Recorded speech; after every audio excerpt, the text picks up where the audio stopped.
Es ar savu vectēvu runāju, kas man nav asins radinieks, jā, kaut kad sen atpakaļ, un es atceros, viņš tā stāstīja, viņš saka, un viņam ir, nezinu, 2, 3 klašu izglītība, nu, maz viņam tās izglītība nav, viņam nekāda, viņš tajā laikā strādāja kā apsargs, un kaut kādus 11 gadus tur viņam, iepriekš viņam bija problēmas ar alkoholu, tagad viņš tā, ka nekādu pilīti neņēma mutē, nedzēra. Un es vienmēr biju šokā, tā, ka es aizbraucu pie viņa, kāds tas nāca kaut kāds tāds pasaules, tas viedums ārā no viņa. Un viņš tur lasīs kaut kādas avīzes, ziņas tur skaties, un viņš nekad nav bijis tāds baigais intelektuāls. Un mēs sēžam, jā, un viņš saka, iedomājies,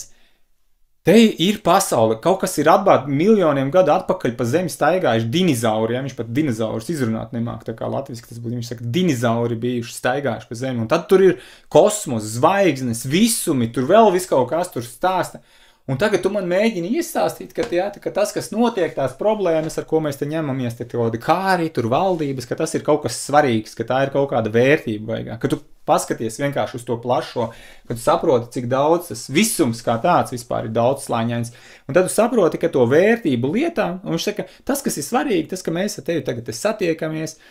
ka mēs varam aiziet uz Upmalu, ja viņš Bauskā dzīvo, mēs tur uz Upmalu varam aiziet uz Upmalu, izklāt segu, pasēdēt, parunāt, ja viņš saka, tas, ka viņam sunīši 2 mājās, tad mēs ar sunīšiem varam iziet pastaigāt ārā, tam ir vērtība, un tu saproti, ka vērtību visām lietām iedodam mēs paši, un tas nomet no tevis ļoti daudz nos, jo tu arī citus cilvēkus vairs nesagaidi, ka viņam būs tādas pašas vērtības,